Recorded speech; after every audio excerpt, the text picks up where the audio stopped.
Welcome to Life on Planet Earth with John Aidan Byrne. I think that what's going on here is not just political and cultural. I think it's spiritual warfare. I mean, look, Pope Benedict said in 1969, when he was just Father Ratzinger, he warned that the day was coming when the church would lose all its wealth, all its privileges, all its power, and it would lose maybe even most of its parishioners. But this will be a time of purification, and those who remain with the church, those who remain with our Lord through this dark night, will be a light to the world because they will have been tested and they'll know why they believe, and they're willing to suffer anything for the sake of our Lord.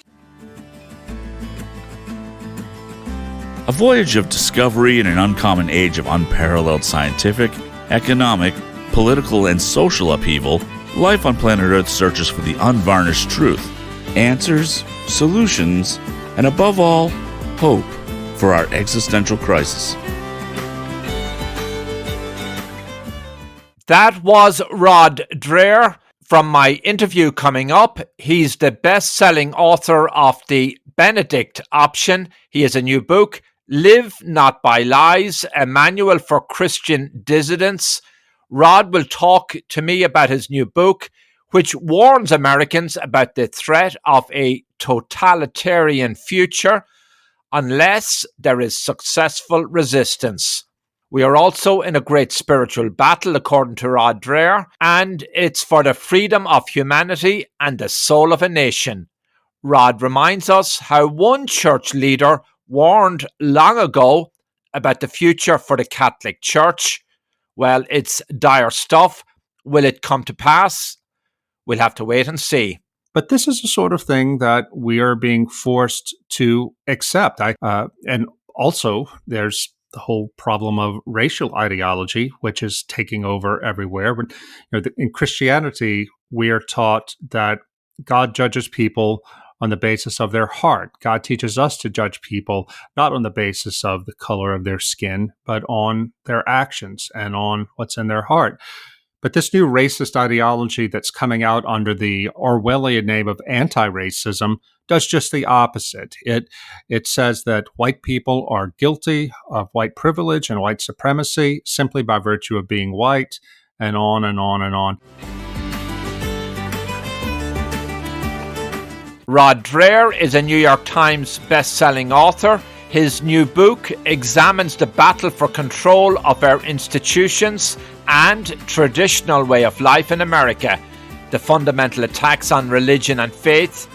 Live Not by Lies takes its inspiration from the late Soviet dissident Aleksandr Solzhenitsyn's call to challenge ideological tyranny. Rod Dreher traveled to the former Soviet bloc to exhaustively research his new book and talk to former dissidents. Rod Dreher's insights are both compelling and chilling for anyone who fears a totalitarian takeover. I'm your host, John Aidan Byrne. Sure, look, it's grand to have you back.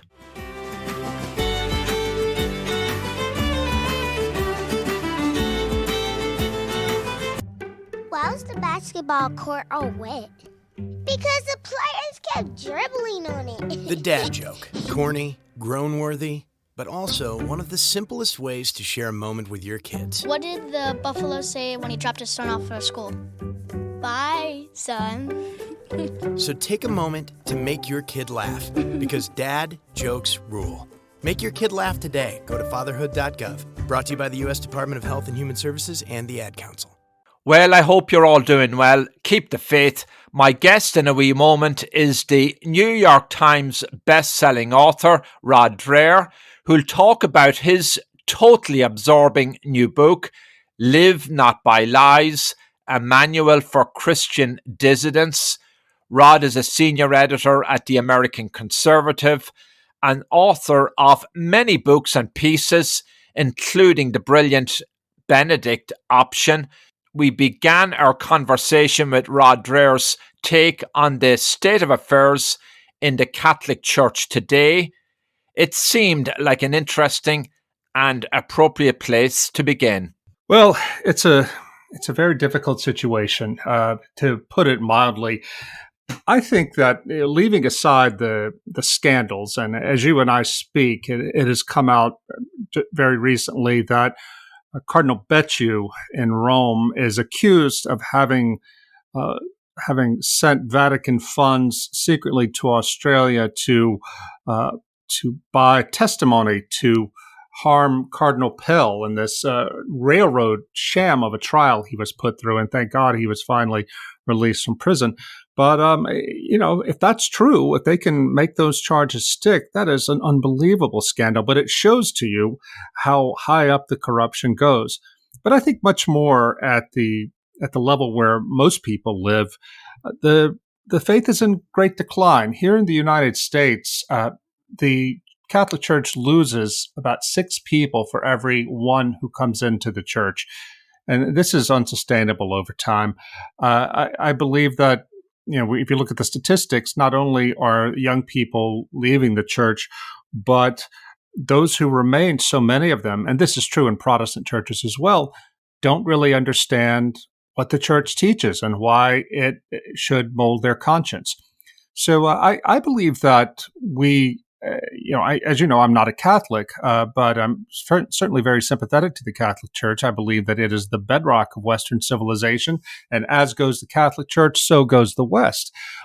I believe that the Catholic Church is in for a long period of struggle. Pope Benedict talked about this. I wrote about it in The Benedict Option. And I was speaking recently to a friend of mine who has worked all his life within the institutional church.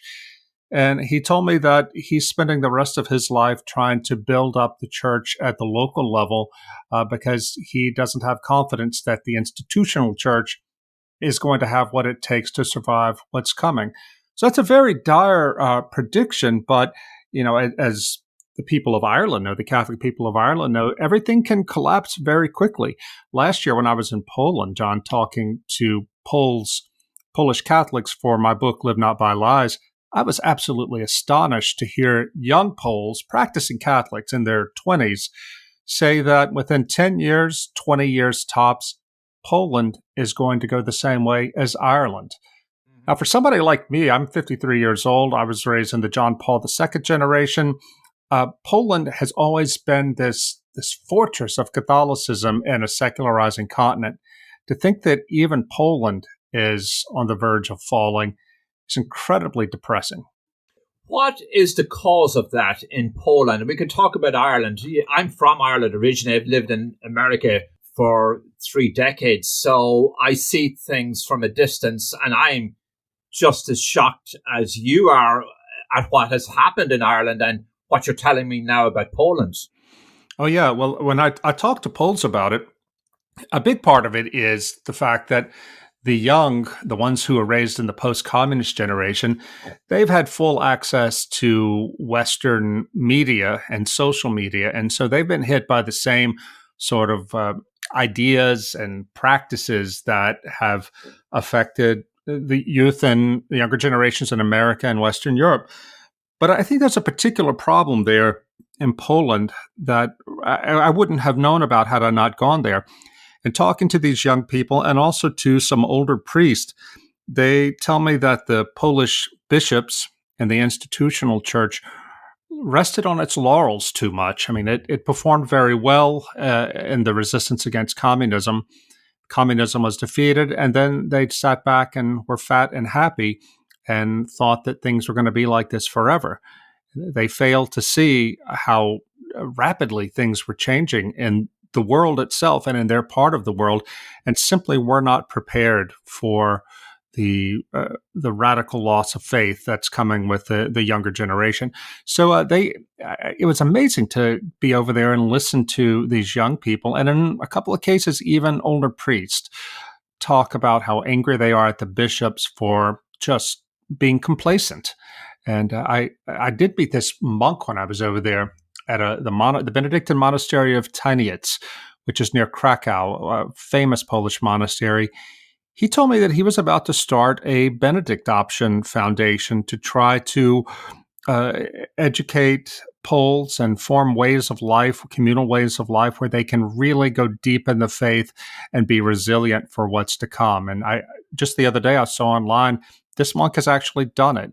So there are seeds of renewal in Poland, but I think Poland is probably going to have to go through a terrible reckoning before these seeds become more general. I know St. John Paul was instrumental in helping remove the communist yoke from his ancestral homeland.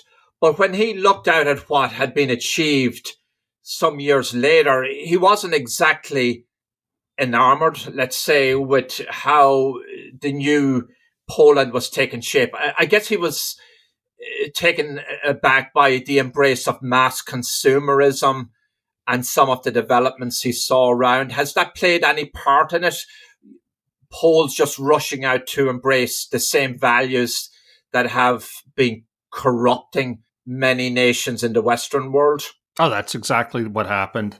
I recall, I believe, reading a speech that John Paul gave in one of his final trips to Poland, in which he chastised the Polish nation. He said, look, you didn't come through and defeat one materialist ideology just to turn around and accept a softer form of it, because that's how he saw consumerism and hedonism. It's certainly preferable to communism, but it was still a materialist, anti-Christian ideology.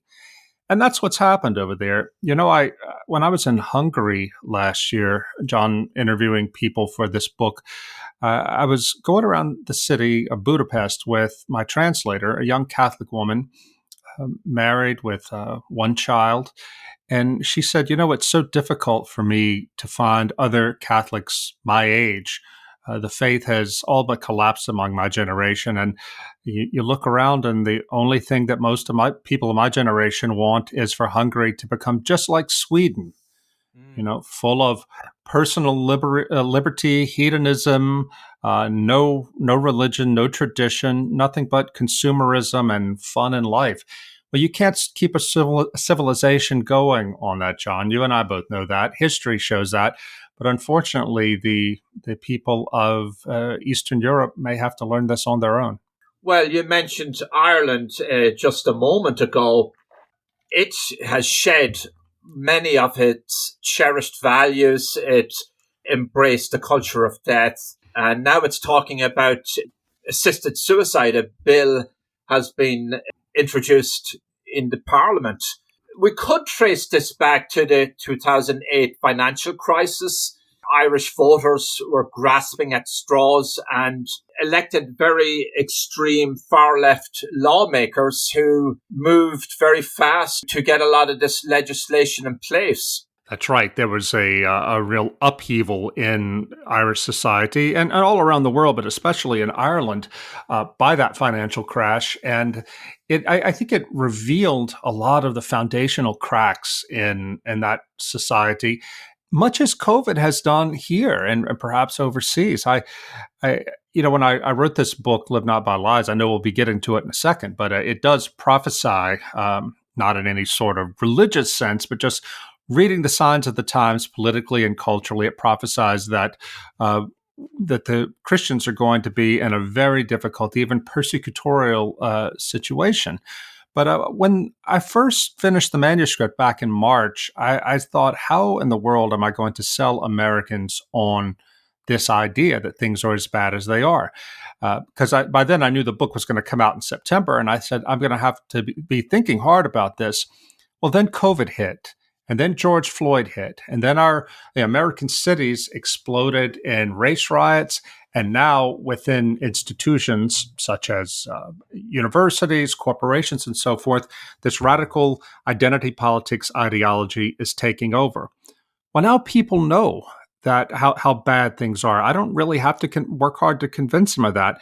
This goes back to the Ireland thing, John, the 2008 situation you mentioned. Because it was an unveiling.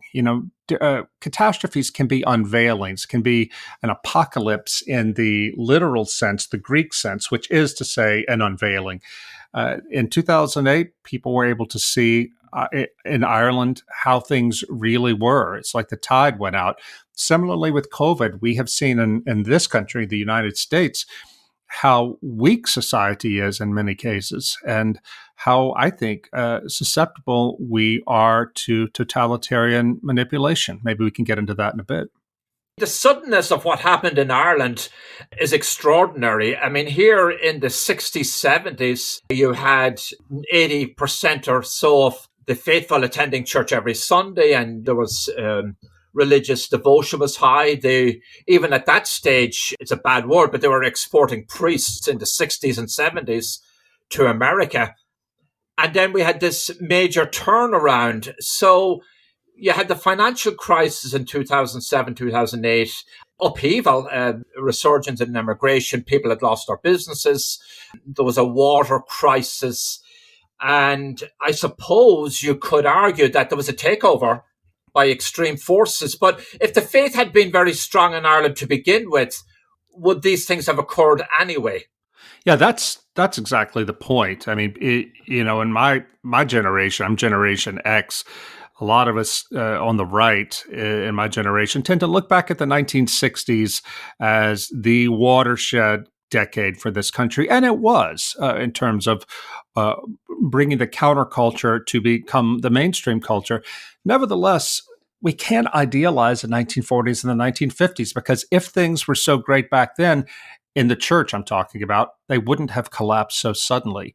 So this sort of inner decadence is something that is hidden from a lot of us. We don't want to see it, but there it is, and catastrophe brings it out. I've heard from so many Catholic friends, and as well as Protestant friends, but especially Catholic friends, saying that they're really worried how many Catholics are going to come back to Mass once COVID goes away. Because they will have gotten out of the habit of it. Now, if you're not going to go back to Mass, you weren't much of a Catholic to begin with. Nevertheless, Catholic churches, Protestant churches, and all churches are filled with people who aren't particularly committed, but they still come. And they can still hear the gospel. They can still receive the Eucharist. But maybe now they won't be coming back. We just don't know yet. Now, you're not Catholic, but you are a Christian. Oh, of course, yeah. I'm an Eastern Orthodox Christian. I was a Catholic. So that's closely related. Yeah. I was a Catholic, John, very devout, practicing one for some years. I had a very profound conversion to Catholicism in my 20s. I took the faith very seriously and got heavily involved in politics and church politics, as well as Republican politics as a journalist. And then I was living in New York, working at the New York Post in 2001 when I started writing about the abuse scandal. And this was before things broke big out of Boston. But a story had come to me about some Carmelites who had abused a boy there in the Bronx. And I talked to the Father Tom Doyle, who is a really brave priest who has wrecked his career by standing up for victims. I interviewed him for my column, and after it was over, he said, "Rod, I can tell that you are a faithful Catholic, and I want to warn you that if you keep going down this path of investigation, you are going to go to places darker than you can imagine." And I said, "Well, Father, thank you for saying that, but I feel like I have to do that as a Catholic because this is my church, and I want to bring the light to to show some bad people up and clean things up as a journalist and as a new father, because my wife and I just had our firstborn." And Father Doyle said, "Oh, I encourage you to do it, but I just want you to take care spiritually because this is dark stuff." Well, I didn't know what to make of that, John, but I kept on. And then I was over at National Review in 2002 when things broke big out of Boston. And then I dove deeply into writing about this. But Father Doyle was right. After 4 years of investigation, and I knew about McCarrick in 2002.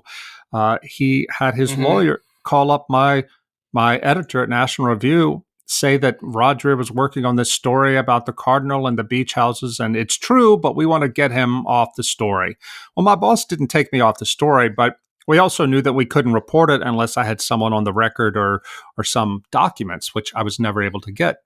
Anyway, I finally got to the point where my faith just collapsed. I never saw it coming. I thought that as long as I had the arguments for the Catholic faith clear in my head, that my faith would be completely impregnable. It wasn't true. The thing I had to learn, John, was that if you think the faith is just an intellectual thing, it's nothing more than a set of arguments and logic and syllogisms, then you are much more vulnerable than you realize.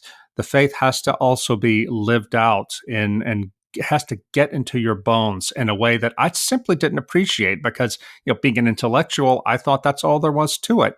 So when I no longer could believe as a Catholic, I started attending an Eastern Orthodox church, not expecting that the Orthodox Church would be free of sin. I think no church is free of this sin. But because as a Catholic, I knew that the Orthodox Church had valid sacraments, and I simply went to pray and to get away from this anxiety and anger that was consuming me over the Catholic Church. Eventually, my wife said, "Look, let's stay here. We're not going back." And we did convert to Orthodoxy. This was 2006. But after I no longer felt responsible for the Catholic bishops and for cleaning up the mess in the Catholic Church, I regained everything I loved about Catholicism. And I also was able to see, the Lord was able to show me my own fault and the collapse of my Catholic faith, which is primarily intellectual pride. I thought the Catholic Church is the best church. We're the smartest church. We have the best leadership, and on and on and on. It was completely naive, John, but that was how I, as a young convert with stars in his eyes, thought of things. And the Catholic Church didn't tell me to think of the Catholic Church that way. That was me. And I'm not going to be that kind of Christian as an Orthodox Christian. I do my very best to try to build bridges of faith and respect across the divide between Catholics and Orthodox, and also Protestants. Well, you kept the faith, but there's a lot of young people out there, and Catholics who go to church on Sunday have read about one scandal after another. The McCarrick, a recent example, and they roll their eyes. They can't take it any longer. Yeah, this is also the problem in Poland. It hasn't received a lot of attention in the American media, but Poland is being roiled by one sex abuse scandal, clerical sex abuse scandal after another. And this is going to have a tremendous impact on the young people in the church. Whenever I talk to people, even in my own church now, the Orthodox Church, and in my own children, I tell them this: do not make the mistake of worshiping, the hierarchy or the church institution. We're not supposed to do that, but I didn't think I was doing that either, but I was. Jesus Christ is the only one who will never let us down. But it's a very fine line to walk, John, between having proper respect for the church hierarchy and knowing that the church was founded by Christ and is necessary, but also not idealizing them to the point that we leave ourselves vulnerable to scandal. Humility is called for. Now, we're not here to beat up the Catholic Church. There are many, many fine and wonderful Catholic priests and bishops, and I'm aware of many of them. I would have to say the vast majority do good deeds and good work. Yeah, I think that we can't go the opposite direction and demonize them all. Some of my dearest friends are priests, and boy, the only people who suffered more from the abuse scandal than victims and their families were the good priests, who had nothing to do with it, but they were tarred too. And this is a cross that all of us Christians, not just Catholics, have to carry right now.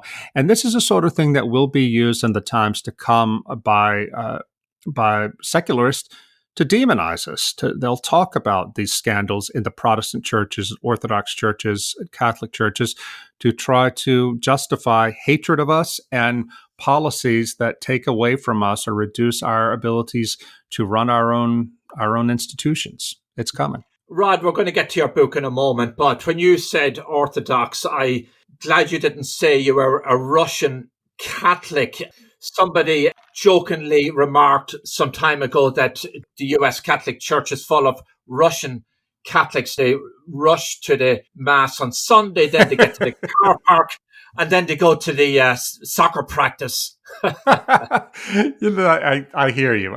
And We don't see that so much in the Orthodox Church in America because we're so small and we're made up heavily of converts. But when I went to Russia for the first time last year to do some reporting for my new book, that was the first time I had been to a country that was predominantly Orthodox. And John, I heard the same sort of complaints about the institutional church and church life from these Russian Orthodox that I'm so used to hearing from American Catholics and European Catholics. So we have these problems the world over. And one of the things I try to do with my work is to remind all Christians who are serious about their faith that we have so much more in common than divides us. And to be honest, one thing I learned from talking to these people, whether it was a Russian Baptist, whether it was Catholics in Poland and Slovakia and the Czech Republic, or Orthodox in Russia, that when the secret police came to take them to prison, they didn't come because they were Catholic, because they were Protestant, because they were Orthodox. They came for them because they were followers of Jesus Christ. And when you read the memoirs and the testimonies of Christians who were there in prison, they found tremendous fellowship with Christians from other confessions there suffering in prison. That's the kind of ecumenism that I think is a good ecumenism. It's not a false ecumenism of saying our differences don't matter. Our differences do matter, but it's a healthy ecumenism of saying that the things that bind us together are more important. We'll be right back with Rod Dreher, author of Live Not by Lies, a manual for Christian dissidents. I'm your host, John Aidan Byrne. I asked what kind of family she wanted. She said, a family like yours. Learn more about adopting a teen at adoptuskids.org. You can't imagine the reward. Brought to you by the U.S. Department of Health and Human Services, Adopt U.S. Kids, and the Ad Council. Live Not by Lies, a manual for Christian dissidents. That's your new book. Tell us about it. Why did you write it? 5 years ago, John, I got a call from a doctor in Minnesota. Never heard of this guy, but we had a mutual friend. He called me and said that his elderly mother lives with him and his wife. And earlier in her life, she was in Czechoslovakia. That's where she was born. And she had spent 4 years in a communist prison for her Catholic faith. And she later emigrated, but now she was reaching the end of her life. And she said, son, the things that I'm seeing happen in America today remind me what happened when communism came to my country. And it scared the doctor because he could see how serious she was. And I thought, well, that seems alarmist to me, but okay, I'll look into it. So I contacted this couple I know in the UK at Trinity College, Cambridge. They had defected, the Bolabashes, from Hungary in the 1960s. They're Catholics, but I know they're solid people. I emailed them and said, Gabby and Bela, this is what the Czech woman says. Is there anything to it, or has she sort of lost her mind? They said, she's absolutely right. We sit here every day in our retirement watching the BBC, reading the newspapers, and we can tell you that this is exactly what it felt like when communism came to our country. So after that, and this was 2015, after that, John, every time I would travel for my work to a conference at some university or somewhere else, or even go over to Europe, when I would meet someone who grew up under Soviet communism, I would put the same question to them. Every single one of them says, yes, that's exactly what it feels like. And if you talk to them long enough, they'll get so angry at Americans for not taking them seriously. So what I did for this book is started to look more deeply into what they're seeing and to try to figure out why they think this is going to happen. But also, and this is the second part of the book, I went over to these former communist countries and talked to Christians who survived the persecution to find out how they did it and what we Americans and Western Europeans who believe in Jesus Christ, what we can learn from them about how to withstand what's coming. And you did exhaustive reporting. It's a beautiful book. I mean, I recommend it highly, and it comes on the heels of the Benedict option. I'm just looking randomly at different parts of the book. Today's totalitarianism demands allegiance to a set of progressive beliefs, many of which are incompatible with logic. and certainly with Christianity. Mhm. What did you mean by that? Well, for example, progressive ideology today demands that we all say that a biological male is a woman if he declares he's a woman, or vice versa. It demands that we recognize that marriage between two people of the same sex is actually a marriage. I mean, it's clearly against Christian teaching, Christian doctrine, but in the case of the transgender, it goes against science and basic logic. But this is the sort of thing that we are being forced to accept. And also, there's the whole problem of racial ideology, which is taking over everywhere. In Christianity, we are taught that God judges people on the basis of their heart. God teaches us to judge people not on the basis of the color of their skin, but on their actions and on what's in their heart. But this new racist ideology that's coming out under the Orwellian name of anti-racism does just the opposite. It says that white people are guilty of white privilege and white supremacy simply by virtue of being white, and on and on and on. I just saw this morning where Loudoun County, Virginia, which is the wealthiest county in the state of Virginia, this is suburban Washington, their public school board is voting on a proposal that would institute this kind of training, race training, but also the other diversity training and policies within the school system. And if you disagree with it, if you're a teacher who disagrees with it or an employee, even if you voice your disagreement on the weekend in your own home, they can still fire you for disagreeing with it. This is completely totalitarian, but this is the sort of thing that we are being more and more forced to either affirm or at least fall silent and never object to, because that will turn us into enemies of the people, as the communists used to call them. And the fact that this is happening in America and we're all accepting it and nobody is raising an alarm about it is terrifying. And you can see once you start digging to this sort of stuff, John, you can see why these people who grew up under communism are so alarmed. They can't believe that we're so naive. Well, Rod, you mentioned that in your book, some of these social media giants, the positions they take on social issues and the pressure that puts on faithful Christians. How do they deal with a situation where they're told, okay, guys, we're going out marching next week at the Gay Pride Parade? How do they reconcile that with their beliefs and still stay on the job? It's going to be increasingly hard. I have a friend, I didn't write about this in the book, I don't think, but I have a friend in New York City. He's very high up in a corporation. He's a traditional Catholic, a Latin Mass going Catholic. He realized this over a decade ago, that the day is going to come when his silence on the issue of LGBT is not going to be enough. He said that the company has their human resources department has for years been trying to get everybody to sign up as an LGBT ally within the company. And my friend said, listen, I have gay people I manage in my department. They're fantastic workers. I don't bring my religion into the workplace, but I will not affirm things I don't believe. And things have gone fine till now. But my friend said the day is coming when I don't think that will be enough for this company. So to prepare for that day, he went out and got a real estate license so he would have something to fall back on to raise his family if he could no longer keep his job.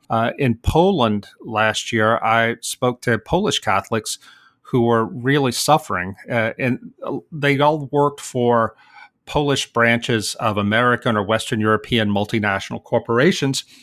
And American cultural politics were being brought into the workplace in Poland, in these Polish branches. And so these faithful Catholics were being compelled to participate in LGBT pride celebrations at the risk of losing their job. Most of them had done that and had violated their consciences, and they felt terrible about it.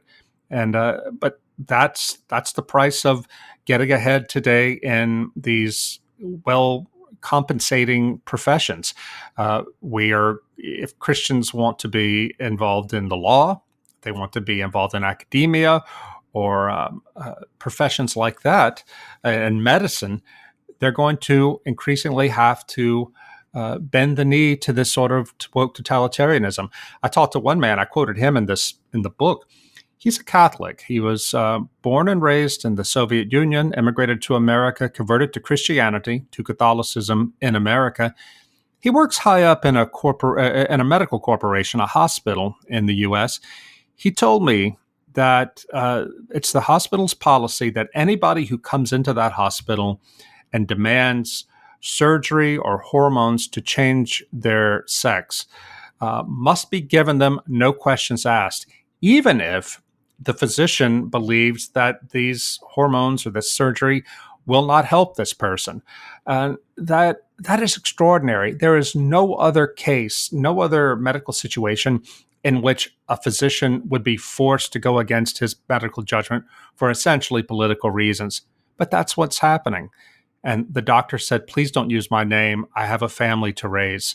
Well, he does, and he would have to give up his plum position at that hospital if he's going to be true to his conscience. And I hope at some point he does do that, because he's living by a lie. A lot of us Americans are living by lies. We're going to have to come to the point eventually when we are willing to lose our jobs for the sake of standing up for what we know to be true. I'm wondering, is there room here for lobbies, Christian lobbies, a kind of trade unions, if you will, for practicing Catholics and the faithful to come to the defense of employees at large corporations who will not tolerate this kind of soft totalitarianism and defend them?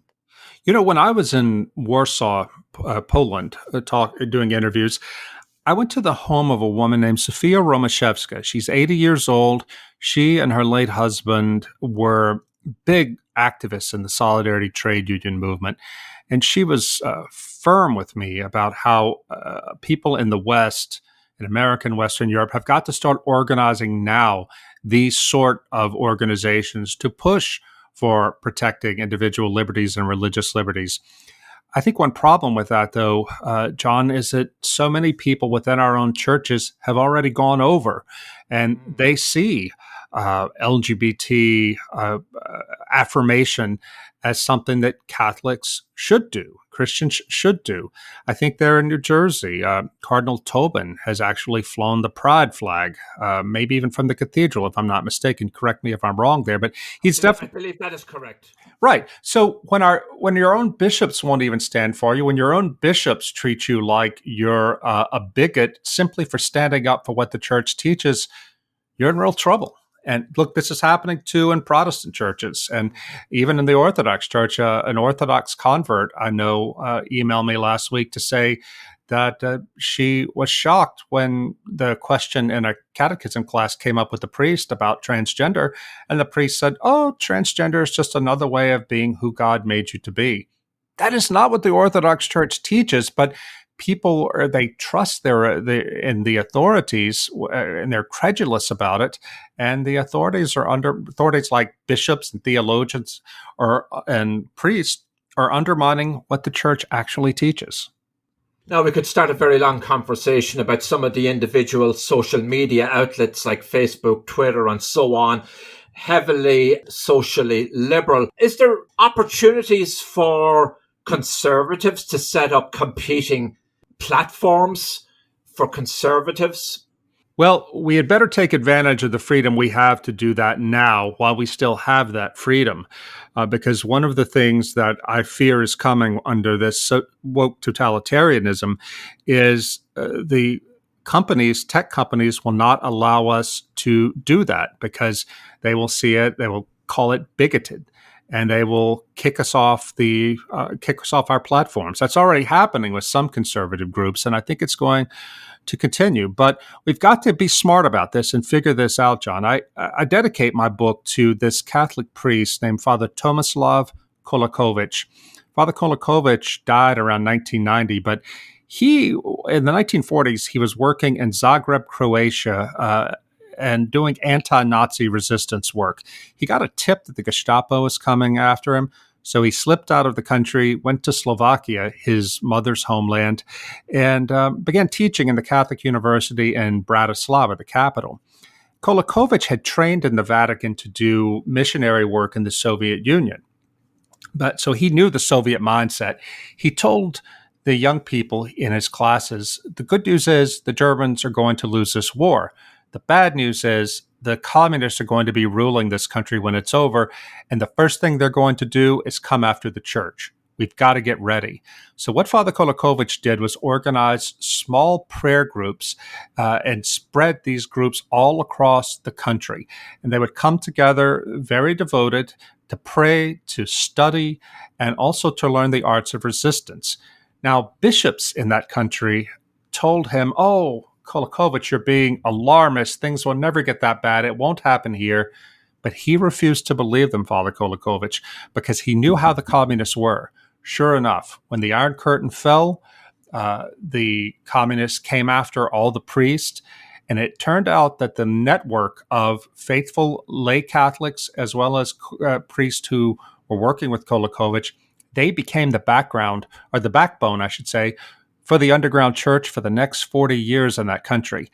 I think, John, that we are in a Kolakovich moment in this country, that we have to use the freedom that we have now. We don't know how long it's going to last. Use it now to start forming these groups and forming these networks to help each other resist and to keep our faith alive under persecution. Seems like there's a lot at stake in this coming election. Yeah, there really is. But there's a lot at stake, but there's also, it can be deceptive. And let me tell you what I mean.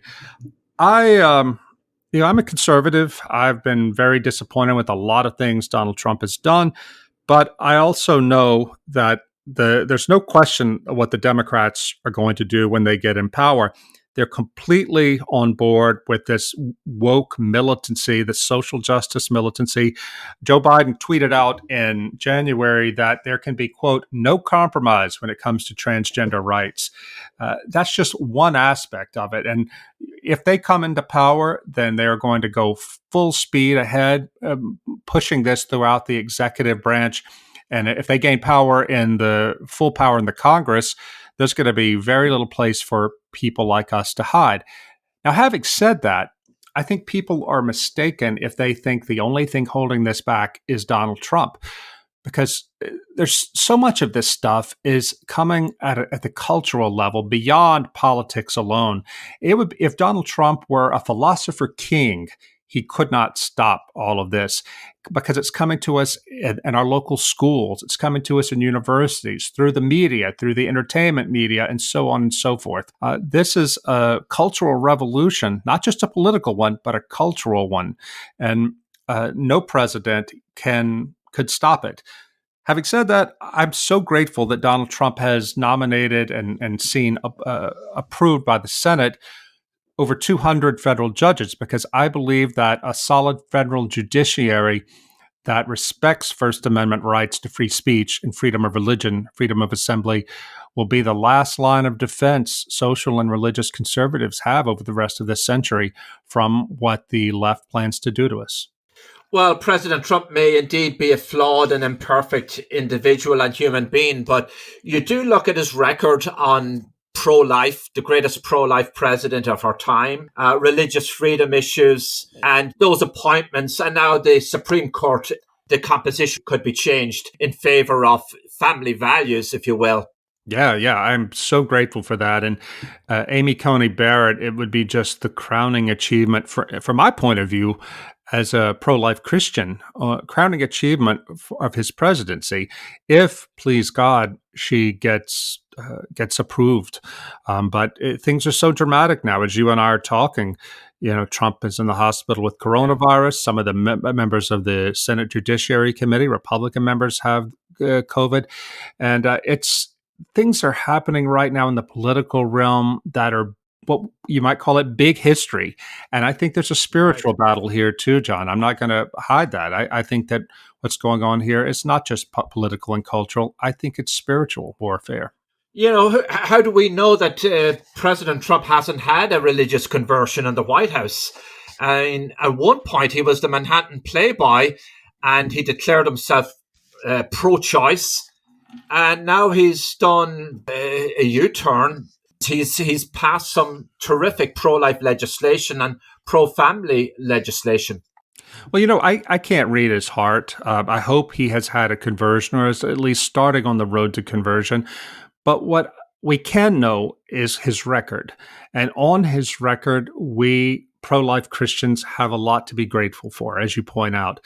And, frankly, I would rather have a flawed pagan who nevertheless appointed pro-life judges and protected religious liberty and so on and so forth, than somebody who went to church every Sunday, as perhaps Joe Biden does, but nevertheless makes laws and makes appointments that run contrary to Christian truth and to the interest of the church.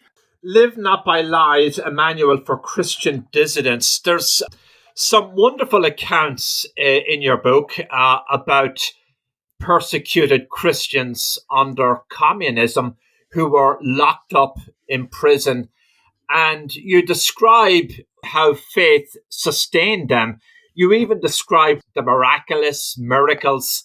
One prisoner who prayed for cigarettes, and he essentially converted all the inmates. Can you tell us about that? That was a very... although I would have prayed for cigars and brandy, but we'll take the cigarettes. This is a fantastic story, and I think the best part of my book are stories just like this from real life. This came from a man named Aleksandr Solzhenitsyn. He was from a prominent communist family, but in his 20s, he converted to Orthodox Christianity and became a real activist in Moscow in the 1970s. Well, this was a scandal to the Soviets because he came from such a prominent family, and they made an example of him.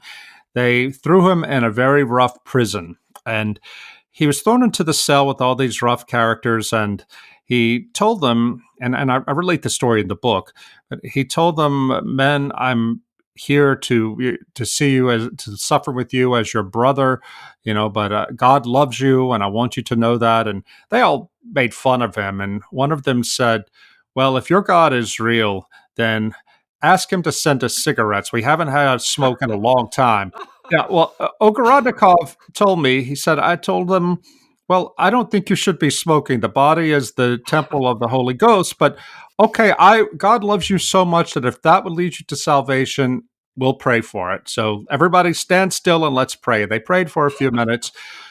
After they prayed, the door, the little chute opens in the prison door, and the guard throws in a bunch of cigarettes to them.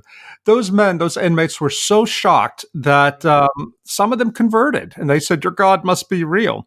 But that's kind of a funny story. But Ogorodnikov tells a much more sobering one involving a miracle. This is also in the book, but it really got to me when I heard him tell it to me, sitting across from me in a hotel lobby in Moscow. He said that after years of suffering in the Gulag, beatings and torture and solitary confinement, he began to doubt his faith. He began to despair at why God had sent him there. And he prayed to the Lord and said, "I'm losing it." Well, he was awakened in his cell one night by an angel. This is what he said, by an angel. And the angel gave him a vision. In his vision, he saw a man, an inmate, walking away from him with his hands cuffed behind his back, a guard on either side. And Ogorodnikov was given to understand that this man was being taken to his execution, but he was going to be in paradise with our Lord because Ogorodnikov had witnessed to him for the faith and had converted him in prison. This happened night after night after night. Men that Ogorodnikov had shared the faith with and who had come to know Christ and confessed Jesus were going to their death, but they were going to be with the Lord. And but Ogorodnikov couldn't see their faces, and he thought that was really interesting. Well, shortly thereafter, he went to another prison, and by then his faith had been restored because he knew that God had a plan for him. That God's plan was for him to be there to witness to these men. But Ogorodnikov ended up in a small prison where he was the only inmate, and he was guarded at night by an elderly retired prison guard who just came there at night because he had nothing better to do. One night, the prison guard came to Ogorodnikov hysterical, and he said, "I need to talk to you. I need to talk to you. They come at night. They come at night." Ogorodnikov said, hold on. All right, let's talk. What do you mean they come at night? This old guard told him about, as a younger man during the Stalinist period, being present at a clearing in the woods when the KGB had taken like 50 Russian Orthodox priests they had imprisoned, lined them up one behind each other, and held a gun to the head of each one of them and said, "Do you believe in God?" If they said yes, the KGB would fire the weapon, blow the guy's brains out, and the guy's brains would splatter onto the priest behind him. They went down one by one at a time, asking each priest, "Do you believe in God?" And every one of them said, "Yes, I believe in God," and died there.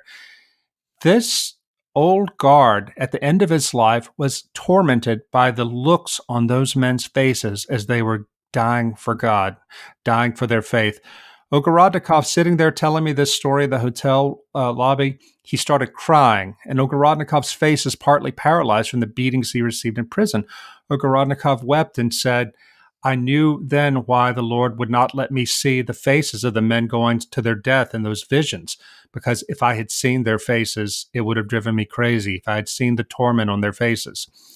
Well, these are heavy stories, John, but these are the testimonies that these incredibly courageous Christian men and women brought out of the Gulag. Extraordinary. Was this the same person who heard the confessions of the inmates, even though he's not an ordained priest? Right. Yeah. He told them, "Look, I'm not a priest, but if you feel the need to confess, I'll be here and listen to it." But that's an extraordinary thing, that these men, after lives of horrible crime and degradation, because this good man was thrown in among them, this Christian man, they felt the call to conversion, and they did the best they could. And that, I believe, is a sort of faith that all of us now must undertake to build within ourselves, because we just don't know what's coming. One of the heroes of this book is a man named Sylvester Krčmery. Dr. Krčmery was a young Catholic physician in Slovakia. He was part of Father Kolakovic's underground movement, and he was thrown in prison in the early 50s for what he did. And he said in his memoir that he was so grateful that he had memorized scripture before he went in there, because they wouldn't give him a Bible. But memorizing the scripture as a Catholic had prepared him for this suffering. And he prayed with other people there, and he witnessed to them in prison.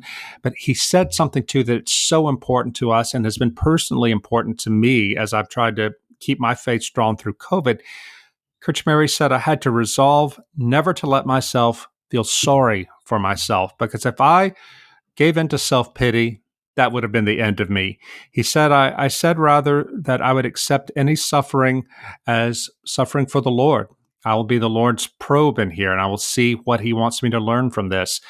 That attitude, which you don't hear much anymore, but you used to hear it from the old school Catholics, to offer it up, that's what got him through prison. And he said that's what got so many of them through imprisonment and torture, because they accepted their suffering as a sort of gift from God. We'll be right back for the conclusion of my interview with Rod Dreher, author of Live Not by Lies, a manual for Christian dissidents. I'm your host, John Aidan Byrne. No word in the English language is less convincing than probably. Are you sure we should get matching tattoos on our first date? Sure. We'll probably stay together. Probably? It's been 23 minutes since I ate. I can probably swim. You should wait 30 minutes. Okay, now tell me what to do. Cannonball! Cramp! Oh, I have a cramp. I can probably hit the green from here. Probably. Can I get a mulligan? Ready to go? Hey, are you sure you're okay to drive? Yeah, I'm pretty sober. Yeah, I'm probably okay. Probably okay isn't okay, especially when it comes to drinking and driving. If you're drinking, call a cab, a car, or a friend. Buzzed driving is drunk driving. A message brought to you by NHTSA and the Ad Council. Turning again to the U.S. Catholic Church, has been suggested the way the church is regulated in the United States and in the Western world, the tax-exempt status of the Catholic Church. We're not suggesting that that should be eliminated by any means. And also, you look at some of the school programs and other programs in major cities which get a helping hand, if you will, from municipal authorities. Sometimes you imagine places the church in a dodgy position that they may have to walk a tightrope to keep the powers that be satisfied. Do you think that plays into it sometimes and maybe explains why the bishops sometimes are less than forthright in dealing with lawmakers? Yeah, I think that's certainly can be the case. And sometimes bishops have taken a strong stand. In Boston, for example, when they came after the church for refusing to adopt babies out through church agencies to same-sex couples, they just got out of the adoption business. And that's a terrible thing that they had to do it, that the church had to do that. But the principle was important to defend. But I think that what we're going to see as the church becomes more liberal, we are going to see certain bishops, progressive bishops, making these compromises and justifying it by saying, well, if the church wants to continue to do its good and important work, then we have to compromise in this small way. And it's no big deal in the end. But it's a very big deal in the end, because once you go down that road of compromising, or once you start convincing yourself that it's not an important compromise, that's the road to hell right there. I think that we are going to see churches in this country who refuse to go along with the LGBT ideology, for example. We're going to see them lose tax-exempt status. That's not going to happen right away, but I think it will happen. We saw in one of the Democratic debates, Beto O'Rourke said that he absolutely wanted to see churches lose their tax-exempt status. I think it's going to come, and young people will accept this and will want to see it as a matter of justice, but it will free up churches to not be so dependent on the government, and it will be a form of purification. I mean, look, Pope Benedict said in 1969, when he was just Father Ratzinger, he warned that the day was coming when the church would lose all its wealth, all its privileges, all its power, and it would lose maybe even most of its parishioners. But this will be a time of purification, and those who remain with the church, those who remain with our Lord through this dark night, will be a light to the world because they will have been tested and they'll know why they believe, and they're willing to suffer anything for the sake of our Lord. That's the kind of church that is going to emerge, John, among Catholics, among Protestants, among Orthodox in this country, once we have to really suffer for our faith, suffer real deprivation and even persecution. Most people are going to fall away, but those who remain will be a remnant that will be the seeds for the renewal when this darkness passes. Rod, we're going to just dip in briefly to the book here before we wrap up. Live Not by Lies, a manual for Christian dissidents.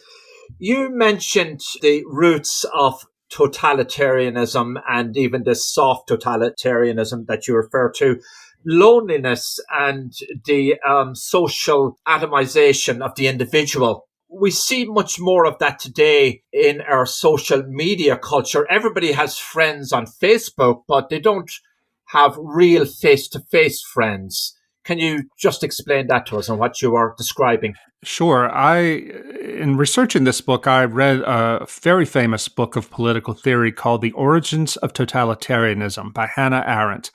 She wrote it in 1951. Arendt was one of the great political theorists of the 20th century. After the end of the Second World War, she wanted to know why it was that people in Russia and people in Germany had surrendered to totalitarianism. What factors were there? And she came up with a list of them. The most important factor, she said, was mass loneliness and mass alienation. Because what it did was it severed people, that phenomenon severed people from a sense of social solidarity. It severed them from the community around them. It severed them from any link with the past and institutions and practices that gave them meaning. And it made them open to any sort of radical ideology that could give them what they needed. It could give them a sense of connection. It could give them a sense of meaning. And it could do something with this deep anxiety that they felt over their loneliness. Well, right now, this is one of the major issues that we have in our societies. The social network, the social media is a sham. As you say, John, that's not real society. We can see now off the charts levels of depression, especially among the young. They don't have anything to look forward to. They feel that their lives aren't going anywhere, and so they're grasping for something. The social justice ideology that has become so popular with them, it's a lie, but it's a substitute religion. It's a religion, a fake religion for young people who have no sense of religion, have no sense of self, who are desperate for a sense of community and meaning. And we can only really fight it as Christians if we understand that what we're dealing with is not a political ideology as much as a false religion. Rod, you do most of your writing these days in Louisiana. That's where you live and you grew up. You had spent quite a considerable period of your career in New York, quite a difference in places. Quite a difference. I was in New York from 98 to 2003. I began my married life in New York. Right after we got married, my wife and I moved there, and I absolutely loved it. We were blessed to be there during a time of flourishing in the city. And I was there on 9/11 when I was on the Brooklyn Bridge rushing towards the towers from my home in Brooklyn when the first tower came down. And I tell you, if you lived through that back then and you suffered along with the rest of the city, you'll never forget it. And you'll never lose your love for New York. But it was time finally for us to leave and move back south to be closer to our family and to be in a place where we could afford to have kids. But I'll never lose my love for New York. And it's just got a place in my heart.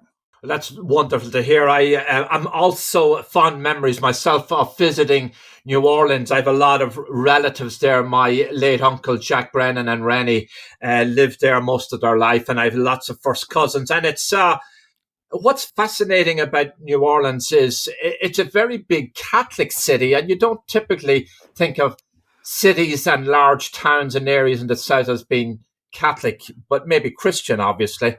Oh, yeah, it's a big Catholic city because it was founded by the French and then by the Spanish. And it's so deeply, deeply Catholic. Even the Protestants there are Catholic.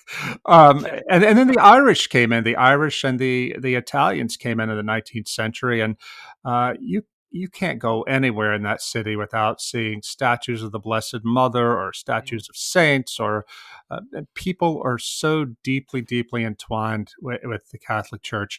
It really does feel like a city in another country, and I think I say that as a compliment to it. I love being down here in Louisiana.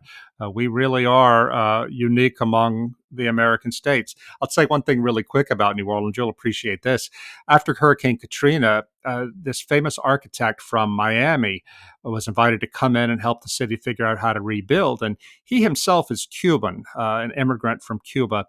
And he wrote that he really couldn't get a bead on the city of New Orleans until he started walking around. And he was going down one neighborhood and saw some banana trees, and it finally hit him. This city reminded him of Cuba, of his youth in Cuba. And he said, finally, I realized that if you look at New Orleans as an American city, well, then it's really so badly governed. It's dirty. They can't get the streets repaired. It's really badly run. But if you look at it as a Caribbean city, well, then it's the most prosperous and well-governed city of the Caribbean. So that's how he looked at it. And I think there's real wisdom there. A big devotion, a big Marian devotion in New Orleans. I don't know if you know the story, but you probably do.